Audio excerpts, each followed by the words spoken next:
on pense avoir tout dit aussi, donc on recherche aussi des sujets qui sont un petit peu non traités. Et finalement, les femmes sont aussi apparues justement comme un sujet non traité, comme les civils ici en Normandie. C'est un sujet qui a commencé à se ressurgir en 2004 et puis après en 2014, 10 ans plus tard, avec les grandes commémorations, là on est vraiment rentré dans ce sujet et qu'on l'a vraiment traité avec beaucoup de minutie.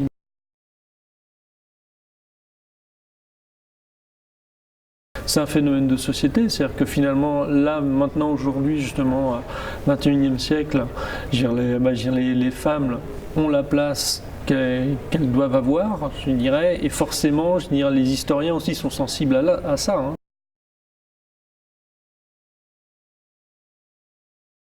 Quand il y a de nouvelles thématiques qui sont traitées, et surtout quand on sent qu'il y a un basculement, même dans la manière de traiter les choses, il faut qu'on l'accompagne, parce que déjà les visiteurs vont aussi peut-être s'attendre à ce qu'on le fasse.